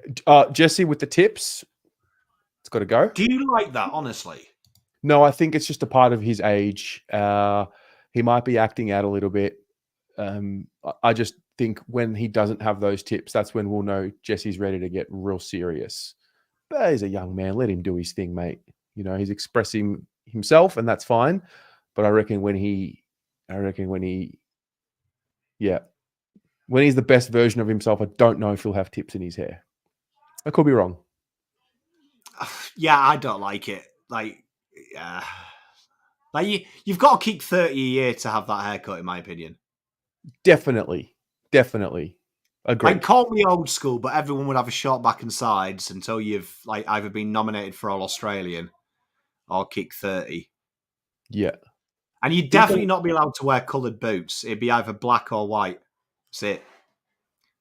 Mm-hmm. Like, you have to present me a year of 50 goals to be granted the colour licence. I am enjoying a lot more of these guys are embracing shaved heads. I think it's a good thing. I do like the balance, and I do like the balance of the length in Elijah's hair now over the last few weeks. I think Zac Williams has a nice length at the moment too. I like Ollie's because Ollie's reminds me of Marilyn Manson. a very different Marilyn. You know what I mean? Like he's got a bit of goth. He's got a bit of greasy goth about him. Yeah. I don't know if that's just like me being the closet emo. I just think, yeah. I reckon we're gonna go around to his house and burn black candles and listen to thrashcore. Like I'm in. I reckon Cripps has one more little trim before finals. I think the first time we played Collingwood was the best length that he had it. Marcus, that's my favourite Ollie thing as well. When he's tackling someone on bumps and he does that. Like, I always think, can you imagine being put on your ass by a guy that's getting the hair out of his eyes? Like, I'd be ashamed. Like, honestly, I don't think I could look my teammates in the eye. So, I love it. I love Ollie. I've got a prospective haircut. I've seen Elijah with the shaved head at Gold Coast. It's elite. Oh, don't you see?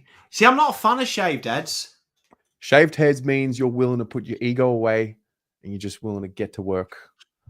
Take it from someone that couldn't shave his head. I could not. You couldn't have paid me to shave my head a few years ago. And then I think when we did it for Doc, that was the first time I'd done it in my life. Apart from that one time when I was 9, I tried to cut my hair in the dark and Mum had to take me to the barbers and had to shave it then. But yeah. Paul Hill's comments got me. He drives. Do I drive a Suzuki Swift? A blue one with the dent in the back.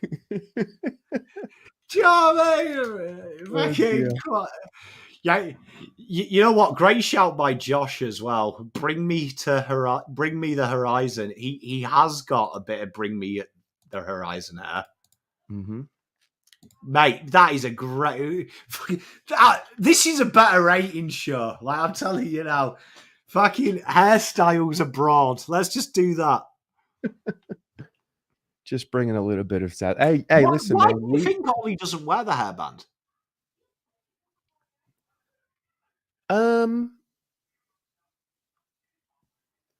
I think he'd look sick, like with the Harley Reid hairband.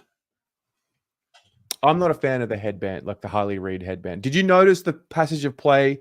Harley Reid throws Cripps to the ground and then he's focusing too much on his headband. Then Cripps runs away. Yeah, but bro, there's a lot of dollars in there. I mean, he's coming to an underwear store near you and Harley. Like, I look at Harley Reid and go, I know I am going to see some bonds with you modelling them. Like, I know. You can see it, can't you? You can see he's the next tradie underwear guy, can't you? He's gonna be a whore for commercials in the next 2 years. Like everything. He'll have deodorant, fucking his own version of Prime. Like, I can see it now. I don't mind that. Hey, good shout on Lewis Young. Lewis Young's got a great head of hair. He looks like a 1950s pop star. I mean, movie star, doesn't he, Lewis? He's got that classic. He's got that. He would have been a 10 out of 10 good-looking guy in the 50s, but he's born a bit too late. Yeah. Well, it would be an interesting watch. Such an insult. It would be an interesting watching him go to like an Asian country. He would or an Indian country. They would think he's a genuine actor. Yeah, if you saw him, you didn't know what he did. You would think he's like a full Hollywood star. Pomcott's hair, the start of the year, the photo we use, I reckon that's the best haircut. I don't mind it. Yeah, I guess. You just like the thug look, though, don't you? That's what I've got out of this. It's either professional smart or look like you beat people up for a $5 at the TAB. Like, there's no in between. Absolutely no in between. With a 25-leg multi from the blue box, mate. Like, Terry's is either I work in a suit or I snort lines using $5 notes. The worst type of people who use a $5 note. Right, you know what I mean?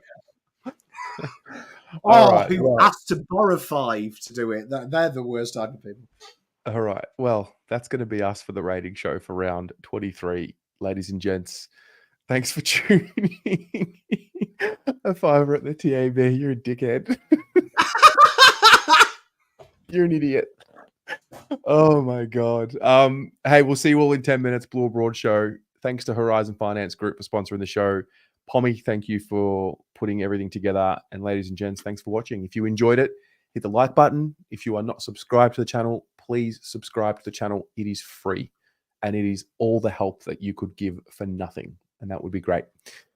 Go Blues. Go Blues.